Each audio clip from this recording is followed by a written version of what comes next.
اللہ اکبر اللہ اکبر اللہ اکبر اللہ اکبر اشہد ان لا الہ الا اللہ اشہد ان لا الہ الا اللہ اشہد ان محمد رسول اللہ اشہد ان محمد رسول اللہ حی علی الصلاۃ حی علی الصلاۃ حی علی الفلاح حی علی الفلاح اللہ اکبر اللہ اکبر لا الہ الا اللہ.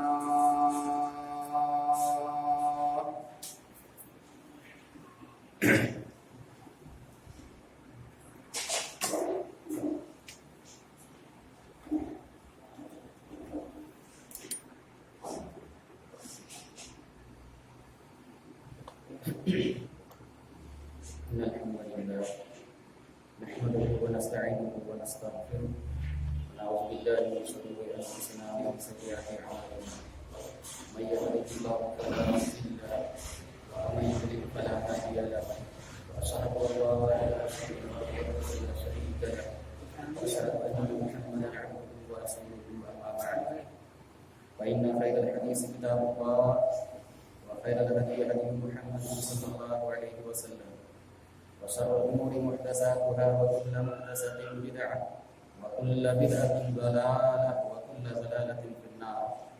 أعوذ بالله من الشيطان الرجيم. بسم الله الرحمن الرحيم. يا أيها الذين آمنوا اتقوا الله حق تقاته ولا تموتن إلا وأنتم مسلمون.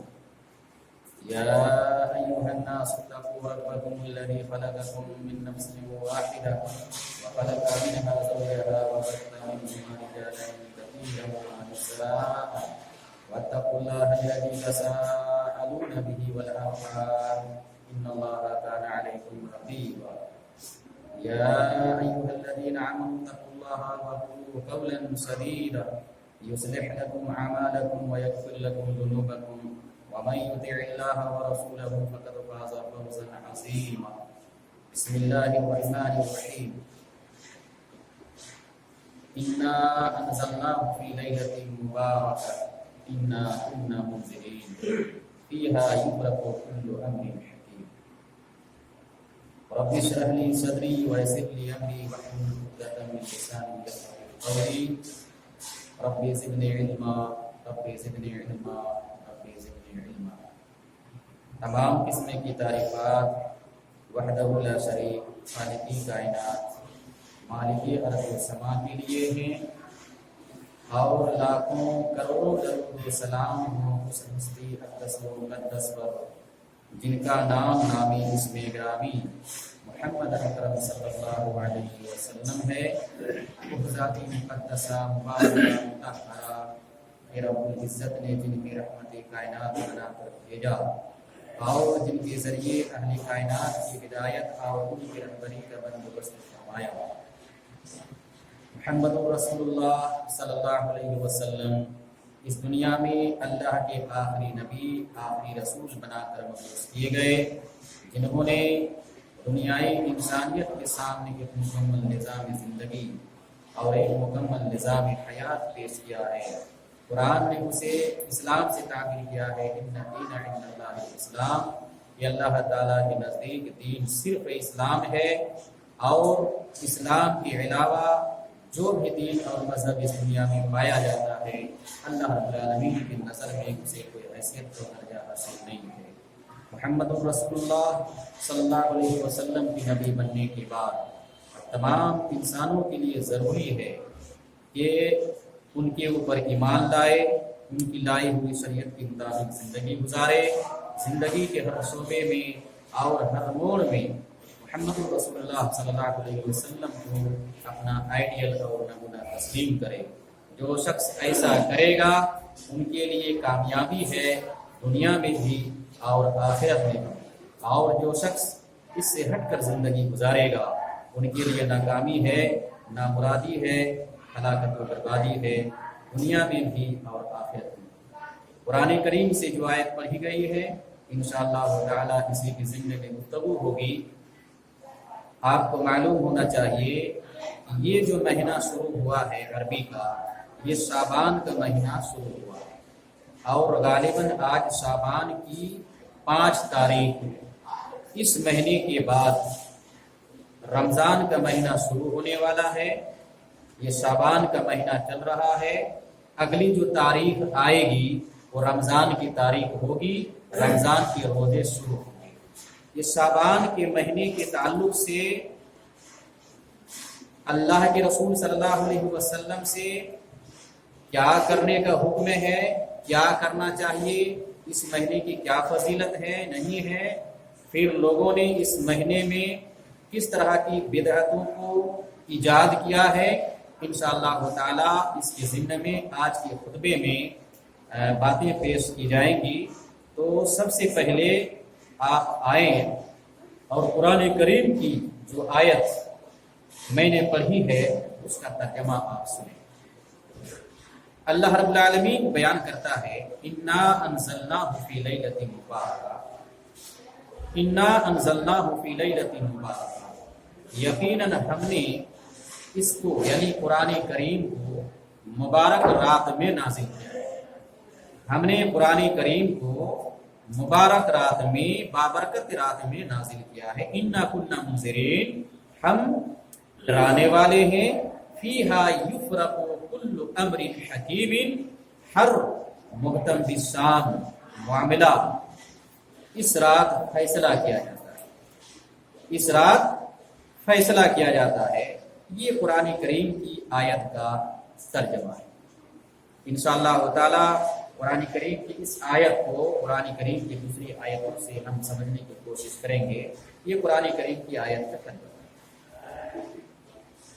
یہ شعبان کا مہینہ شروع ہو چکا ہے۔ 15ویں شعبان کے تعلق سے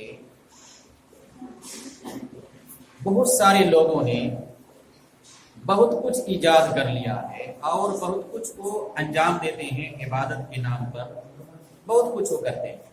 عبادت تو ہر مسلمان کے اوپر واجب ہے، فرض ہے، ضروری ہے۔ انسان کی تخلیق اور پیدائش اسی لیے ہوئی ہے۔ اللہ رب العالمین کہتا ہے وَمَا خَلَقْتُ الْجِنَّ وَالْإِنسَ إِلَّا لِيَعْبُدُونِ، میں نے جنوں کو اور انسانوں کو صرف اپنی عبادت کے لیے پیدا کیا۔ قرآن کیا کہتا ہے کہ میں نے جنوں کو اور انسانوں کو صرف اپنی عبادت کے لیے پیدا کیا۔ تو انسانوں کو دنیا میں بھیجنے کا مقصد اللہ رب العالمین کا ہے کہ یہ انسان اللہ تعالیٰ کی عبادت کریں، جن یہ اللہ تعالیٰ کی عبادت کریں۔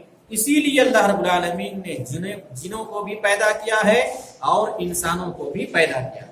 پھر عبادت کا طریقہ بتلایا، نبی بھیج کر اس کا طریقہ بتلایا، عبادتیں کس طرح سے ہونی چاہیے، نبی نے کس طرح سے عبادتیں کی ہیں، 24 گھنٹے میں کیسی آپ نے عبادت کی ہے، کس طرح سے آپ نے نماز پڑھی ہے، پھر جمعہ کس طرح سے آپ نے ادا کیا ہے، کس طرح سے عید بقرعید کی نماز آپ نے کس طرح سے پڑھی ہے، بقیہ اور جو عبادتیں ہیں اس کو نبی پاک صلی اللہ علیہ وسلم نے کس طرح سے انجام دیا ہے۔ تو نبی بھیج کر اللہ تعالیٰ نے عبادت کے سارے طریقوں کو بتلا دیا کہ عبادت کس طرح سے کرنی چاہیے۔ اب کوئی آدمی اگر من مانی کرتا ہے، اپنے طور طریقے سے عبادت کا طریقہ نکالتا ہے، اپنی طرف سے عبادت کا طریقہ نکالتا ہے اور وہ پھر یہ سمجھتا ہے، یہ کہتا ہے کہ یہ اسلام کا طریقہ ہے، یہ محمد الرسول اللہ کا طریقہ ہے، یہ صحابہ کرام کا طریقہ ہے، وہ یہ سمجھتا ہے اور یہ کہتا ہے، پھر کیا ہے وہ اپنے طریقے سے عبادت کو کیا ہے کرتا ہے، تو ایسی عبادت کو بدعت کہتے ہیں۔ شریعت میں اس کا کوئی ثبوت نہیں ہے۔ جو وہ کر رہے ہیں تو ایسی چیز کو جو نیکی اور ثواب سمجھ کے کر رہے ہیں اس کو بدعت کہا جاتا ہے۔ یہ شعبان کے مہینے میں بھی کچھ اسی طرح کی چیز لوگ کرتے ہیں، اس لیے کیا ہے ان چیزوں کی وضاحت کیا ہے ضروری ہے۔ آئیے 15ویں شعبان کے تعلق سے کچھ لوگوں نے باقاعدہ طور پر کچھ عبادتیں نکال لی، کچھ عبادتیں انہوں نے نکال لی۔ سب سے پہلے میں اللہ کے رسول صلی اللہ علیہ وسلم کا طریقہ آپ کو بتلاتا ہوں، پھر ان لوگوں کا طریقہ ہم بتلائیں گے جو کیا ہے بدعتی لوگوں نے شروع کیا ہے۔ نبی پاک صلی اللہ علیہ وسلم کا طریقہ اس مہینے میں کیا تھا، کیا کرتے تھے؟ چنانچہ صحیح حدیث ہے، حضرت ام سلمہ رضی اللہ تعالی عنہ بیان فرماتی ہیں کہ اللہ کے رسول صلی اللہ علیہ وسلم اس مہینے میں نے دیکھا کہ اللہ کے رسول صلی اللہ علیہ وسلم اس مہینے میں لگاتار آپ روزہ رکھا کرتے تھے۔ مارایت النبی صلی اللہ علیہ وسلم، اللہ کے رسول صلی اللہ علیہ وسلم کے بارے میں ام سلمہ رضی اللہ تعالی عنہ کہتی ہیں کہ میں نے نبی پاک صلی اللہ علیہ وسلم کو پے در پے 2 مہینہ روزہ رکھتے ہوئے میں نے کبھی نہیں دیکھا سوائے شعبان اور رمضان کے۔ کیا کہا ام سلمہ رضی اللہ تعالی عنہ نے کہ پے در پہ لگاتار 2 مہینہ آپ نے روزہ رکھا ہے، میں نے آپ کو کسی مہینے میں ایسا کرتے ہوئے نہیں دیکھا سوائے شعبان کے اور رمضان کے۔ اس حدیث سے معلوم یہ ہوا کہ اللہ کے رسول صلی اللہ علیہ وسلم شعبان کے مہینے میں اور رمضان کے مہینے میں پے در پہ لگاتار روزہ رکھتے تھے۔ رمضان کے روزے تو فرض ہیں، اس لیے اللہ کے رسول صلی اللہ علیہ وسلم رکھا کرتے تھے، اور شعبان کے روزے یہ فرض تو نہیں ہیں، نفل کے طور پر اللہ کے رسول صلی اللہ علیہ وسلم یہ روزہ رکھا کرتا تھا، نفلی روزہ ہوا کرتا تھا، جو سال کے اور کسی مہینے میں اتنے روزے اللہ کے رسول نہیں رکھتے تھے جتنا شعبان کے مہینے میں رکھتے تھے، نفلی روزے۔ کون کہہ رہی ہے؟ حضرت ام سلمہ رضی اللہ تعالی عنہا، اور حضرت عائشہ رضی اللہ تعالی عنہا نے بھی بیان فرمایا کہ اللہ کے رسول صلی اللہ علیہ وسلم کو میں نے دیکھا کہ شعبان کے مہینے میں آپ صلی اللہ علیہ وسلم پورا مہینہ کیا ہے روزہ رکھتے ہیں، الا قلیلا، مگر تھوڑا، یعنی 2-4 دن آپ لاسٹ میں رک جاتے تھے، ورنہ شروع سے انتم تک پورا مہینہ آپ روزے سے رہتے تھے۔ یہ حضرت عائشہ رضی اللہ تعالی عنہ بیان کرتی ہیں۔ معلوم یہ ہوا حضرت عائشہ رضی اللہ تعالی عنہ کی روایت سے اور حضرت ام سلمہ رضی اللہ تعالی عنہ کی روایت سے کہ اللہ کے رسول صلی اللہ علیہ وسلم اس شعبان کے مہینے میں زیادہ تر روزہ رکھا کرتے تھے، پورا مہینہ لگ بھگ 2-4 روزے اخیر میں چھوڑ کر باقی پورا مہینہ اللہ کے رسول روزہ رکھا کرتے تھے۔ یہ نفلی روزے ہیں، یہ اللہ کے رسول صلی اللہ علیہ وسلم کا طریقہ کار ہے شعبان کے روزے کے تعلق سے۔ آئیے حضرت اسامہ ابن زید رضی اللہ تعالیٰ عنہ کو بیان کرتے ہیں، میں نے اللہ کے رسول صلی اللہ علیہ وسلم سے پوچھا، کیا کہتے ہیں؟ میں نے اللہ کے رسول صلی اللہ علیہ وسلم سے شعبان کے روزے کے تعلق سے پوچھا کہ آپ جو شعبان کے مہینے میں پورا مہینہ لگ بھگ آپ روزے سے رہتے ہیں، اس کی وجہ انہوں نے پوچھی، اللہ کے رسول صلی اللہ علیہ وسلم سے دریافت کیا، تو اللہ کے رسول صلی اللہ علیہ وسلم نے بیان فرمایا کہ شعبان کے مہینے میں کیا ہوتا ہے؟ ترفع الاعمال، بندوں کے جو اعمال ہیں یہ اللہ رب العالمین تک پہنچائے جاتے ہیں۔ اس مہینے میں اللہ رب العالمین تک کیا ہے؟ بندوں کے اعمال پہنچائے جاتے ہیں۔ وَأُحِبُّ أَن يُرْفَعَ عَمَلِي وَأَنَا صَائِمٌ، اور میں یہ پسند کرتا ہوں کہ میرا عمل جب اللہ رب العالمین کے دربار میں پہنچایا جائے تو میں اس وقت روزہ کی حالت میں۔ کیا کہا نبی پاک صلی اللہ علیہ وسلم نے؟ مجھے یہ پسند ہے، میں یہ چاہتا ہوں کہ جب میرا عمل اللہ رب العالمین کے دربار میں پہنچایا جائے تو میں روزہ کی حالت میں رہوں، اس لیے میں شعبان کے مہینے میں زیادہ سے زیادہ روزہ رکھتا ہوں۔ کیا معلوم ہوا اس حدیث سے کہ شعبان کے مہینے میں اللہ کے رسول جو زیادہ سے زیادہ روزہ رکھا کرتے تھے، اس کی وجہ کیا ہے کہ اللہ رب العالمین کے دربار میں شعبان کے مہینے میں بندوں کے اعمال پہنچائے جاتے ہیں، اس لیے اللہ کے رسول صلی اللہ علیہ وسلم زیادہ تر کیا ہے اس مہینے میں روزہ رکھا۔ تو کیا ثابت ہوا؟ اللہ کے رسول صلی اللہ علیہ وسلم کی سنت کیا کہہ رہی کہ شعبان کے مہینے میں زیادہ سے زیادہ آدمی کو روزہ رکھنا چاہیے۔ یہ نبی پاک صلی اللہ علیہ وسلم نے پورا مہینہ تقریباً روزہ رکھا ہے، لیکن امت کے لیے ہدایت کی ہے، امت کو بتلایا ہے، کیا بتلایا ہے کہ نصف شعبان